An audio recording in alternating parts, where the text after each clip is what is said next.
Hello friends, today in this video right now I'm going to show you how to use and off dial pad sound on Redmi mobile phone. So friends, before we continue this video, do not forget to like the video and subscribe the channel. Okay, so let's start the video. At first you have to move on setting.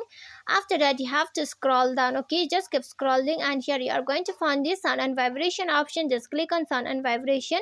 Then again you have to scroll down. Okay, you just keep scrolling on the down and here you are going to find the last second option additional settings. So just click on additional setting. After you have been click on it, the first option here is the dial pad tones. It means the dial pad sound tones, it's same only. Okay, so if you want to set the dial pad sound, just click on this icon here. The dial pad sound will be activated on your mobile phone, and if you want to off this dial pad sound, you just click on this icon again. Here the dial pad sound will be off. Okay, you can use and off like this the dial pad sounds. Okay, and friends, if you love the video, do not forget to like the video, share the video and subscribe the channel. And thanks for watching.